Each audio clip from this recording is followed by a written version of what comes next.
As Suzanne mentioned, I'm here to talk about careers in cybersecurity. Just a high-level overview of what I'm going to cover, brief introduction, some general skills that are required, cybersecurity career paths, that's key. Primarily falling under administrative and technical, and I'll walk you through that. I'll give you a couple tips on getting started, and then we'll open it up for any questions that you may have.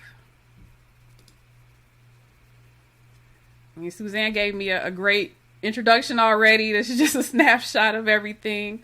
One thing I do want to highlight is in the 20 years I've held so many IT positions. I literally started out at the help desk taking calls. I did desktop support, network administrator, system administration, system engineering, all the way up into a chief security officer for a multi-million-dollar DoD contractor before I ventured out on my own. So I think having those different positions throughout my career really helped solidify my foundation in cyber. So let's talk about some general skills that are required. A lot of people think cybersecurity is a technical field. I mean, it can be, but I like to talk a little bit about like those non-technical skills that I think will serve you well, those things that you probably already possess, especially for people that are just looking to get into cyber. So the top three, in my opinion, are first, being analytical. You're going to have to analyze data, situations, people, and if that's something that you do automatically by nature, that'll serve you well in this field. The second thing is being detail-oriented. Depending on the path you take, which we'll talk more about, it doesn't matter if you're administrative or technical. In cyber, you have to be extremely detailed. The information you're passing to companies could make or break their security posture. It's very important. And the final point, strong communication skills. You're going to talk to a lot of people. You may have to present. One thing is being able to kind of translate, the more technical jargon to a general audience. All those things are really important.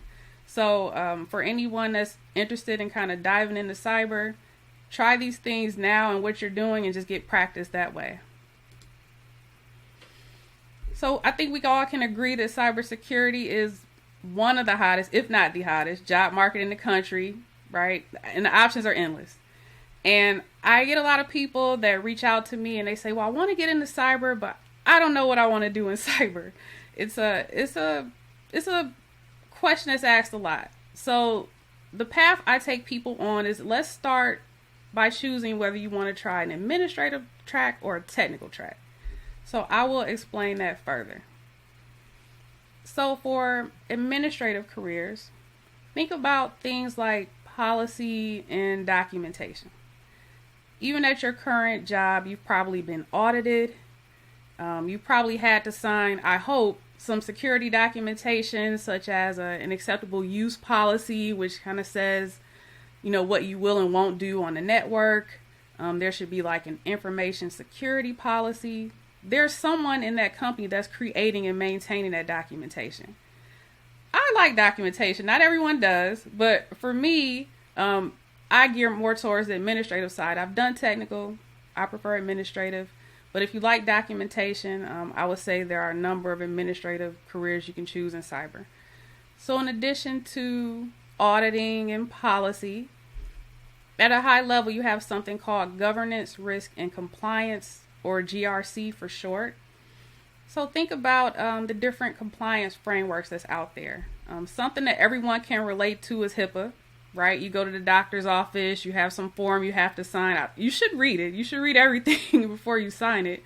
But it's going over, different security and privacy requirements that you're held to, as well as the medical staff.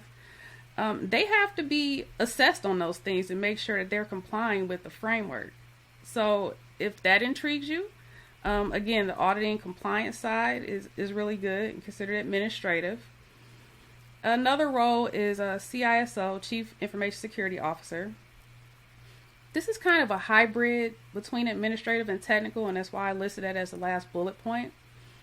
But you're going to be at the top level of the organization, pretty much overseeing the entire information security program for them. So that does encompass the documents that I mentioned earlier, like the acceptable use, information security policy. Then you're also going to work on the technical side too, to make sure that the computers in the organization are as secure as they possibly can be, that the network and the infrastructure are as secure as possible as well. So that's just kind of a high-level overview of some of the administrative careers that you could look into in cyber. Let's talk about the more technical side. People reach out to me. They think this stuff is so cool. So it just depends on what path you want to take. But, ethical hacking, that's like all the buzz, right? And let's talk about that for a minute. So there are good and bad hackers, right? So the good guys are the white hats. Bad people are black hats, right? So companies will hire you to replicate a black hat and see what you can exploit within their network. It's not something you should do on your own. This is under engagement, and typically you'll have something called a rule of engagement document with a client that'll tell you specifically what you can look for, what you can touch, so it's not a free-for-all, but you are searching their infrastructure to see what vulnerabilities they have and what you can exploit. So that if that bad guy comes in, you're preparing them in advance by finding it and documenting everything. And then you tell them, okay, these are the 10 things that I found, and this is how you prevent this from happening in real life. This is what I always recommend to people. This is more of a proactive approach, right? We've seen so many hacks in the news and online about companies, and sadly, a lot of companies wait until they're hacked and then they take action. Right? In this field, it's always best to be proactive versus reactive. And ethical hacking is a proactive approach. Same thing with penetration testing. So that's to see if you can break into someone's network. Period. It's fun, depending on what you're into. And that's why it's more technical. This is hands-on keyboard, replicating a hacker and seeing exactly what you can exploit within someone's network. The third role on here is security analyst. So there are companies that have something called a Security Operations Center, and the acronym stands for SOC. So they offer 24/7 monitoring services for clients around the clock to see the bad guys that I talked about, to see if they are attempting to penetrate their networks. So they have to know what to look for. That's where that analysis that I mentioned earlier comes into play, on top of the security skills, but having the analytical skills going into it is a huge asset. So they have to know what they're looking at on the screen, what to look for, and they have to do some investigating to see if this is an active attack, where it came from, how it happened, and write all of those things up. So that could be considered somewhat of a hybrid, but it's more technical because you have to know what to look for. And then the final one here is vulnerability management. So I'll describe this as those update requests that you get on your mobile phones, on your laptops, computers. I know a lot of people, if you're in the middle of something, it pops up, hey, this update's available. You kind of click out of it and keep working.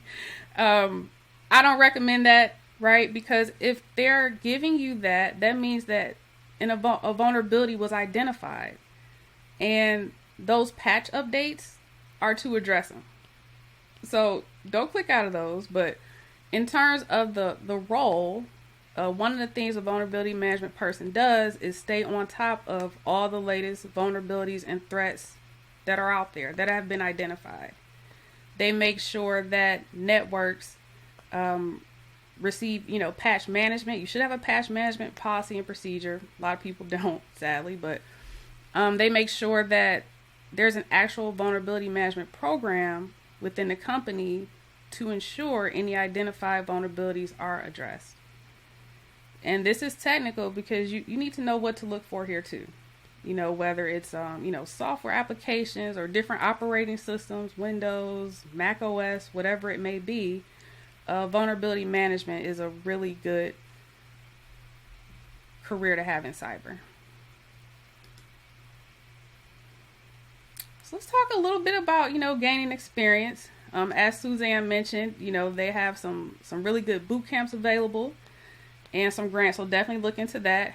But, generally speaking as well, you can look into internships.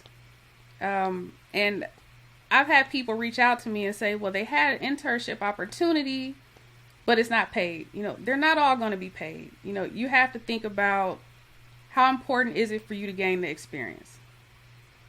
And if you're presented with opportunities to do so, you need to evaluate in the long run if it's going to get you to where you want to go. Then, of course, there's volunteering. Again, that's unpaid, of course, as well. But then that's also gaining experience. That could be with a nonprofit organization or anyone that you may know that needs some assistance. And then, of course, there's job shadowing. So you may be employed right now as, say, a system administrator, just as an example. Your company has a cybersecurity department. Have you told your manager that that's something you're interested in? Because if so, perhaps they'll let you shadow someone in the department where you're at now. And that counts as experience. And the fourth thing, I put self-study / home labs. I put the / there for a reason, right? Because self-study is an experience. That's knowledge. If you apply what you're learning and what you're studying to a lab environment, hands-on experience, even though it's at home, it's still experience.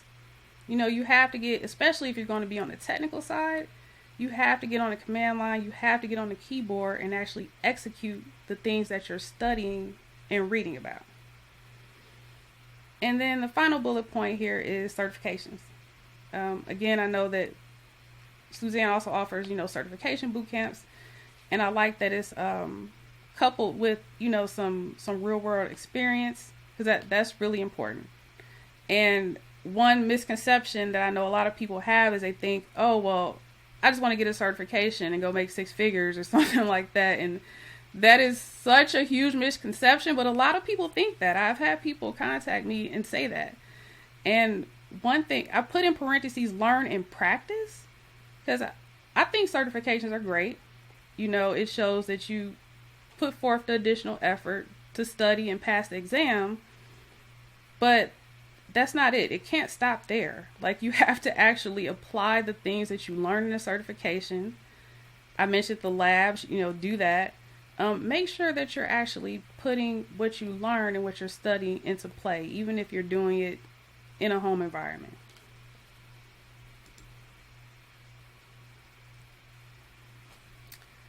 So again, for anyone that's out there interested in cyber, like I said, get started. Opportunities don't always come knocking. You have to seek them out. Make sure that you are doing everything that you can to get the experience. Just kind of recapping some of the things that I said. Those soft skills that I mentioned, put those into play in whatever role you're in right now. And then some of the other things I mentioned as far as job shadowing, internships. There really are a lot of opportunities for you to try to get hands-on experience. Last but not least, the home labs. Even if you don't have the ability to, build a physical lab, there are so many virtual labs that you can purchase for low cost, and it already has everything in the environment that you need. Virtual machines running, domain controllers, networking equipment. Everything that you need to get hands-on experience in cyber. It's just my contact information. As Suzanne said, I'm right here in Tampa. That's my office address, office number, website. Follow us on social media. So Choose Paragon is more B2B, so I give a lot of business tips for improving their security posture. And then my Cyber Courtney pages on Facebook, Twitter, Instagram, LinkedIn. That gives more advice like this about, careers in cyber, how to get started, things like that. All free advice out there for you. And then I recently started a YouTube channel. You can just Google Courtney H. Jackson. It has the same information. I am going to post a video every Tuesday with more information on careers in cyber and how to get started.